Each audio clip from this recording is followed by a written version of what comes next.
finds you well and you have enjoyed this Lenten journey. As we approach Easter, this week is often referred to as Holy Week, and the life and death of Jesus should challenge and inspire you to live a holier life.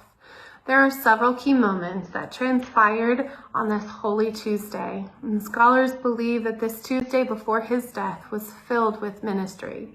Even leading up to the cross, he was persuading and pursuing people with his love. I would encourage you to read the encounters from Matthew 21 through 25. Jesus begins by sharing with his disciples about the kingdom of God and a withering fig tree. Then he challenges the religious leaders several times concerning his authority. And then he continues to share parables about the two sons and the tenants and the wedding banquet. These parables can be confusing, but Jesus' intent was to expose the condition of the heart. In each response, Jesus silenced those who were trying to trap him. He quieted the antagonist.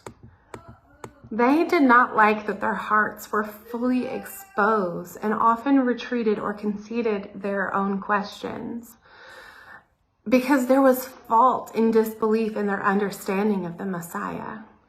Chapter 21 concludes with a famous verse, or the greatest law, the greatest commandment, starting in verse 34.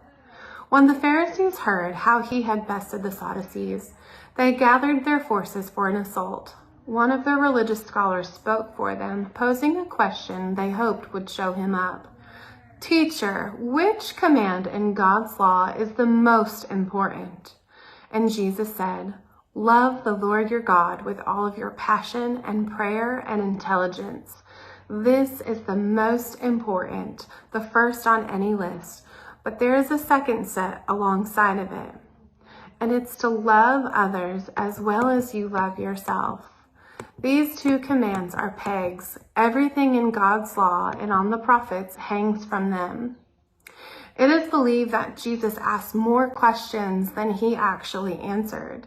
And I find this incredibly interesting as someone who knows all and possesses all knowledge of infinite questions intentionally creates opportunities for self-reflection and to examine your heart.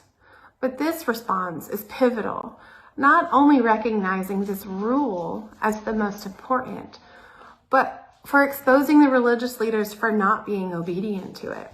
They do not understand the greatest commandment because they do not know how to respond with that heart connection. I would like to leave you with a few questions to process. I paraphrase these from questions that Jesus asked in the Gospels. Imagine he is asking them to you. Who do you say I am? Who do I say you are? How can you share my love? If we are expected to love God with our entire being, then we must confront what we believe about him and decide if he is someone worth our attention and giving our all.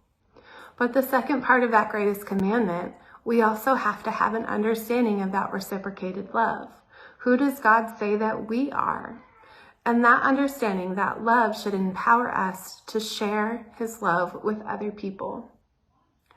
You may not have the answers to these questions right away, and that's okay. Spend time with the Father and provide space for him to speak and expose the condition of your heart. Wherever you are, he will meet you, and he will be gracious to you.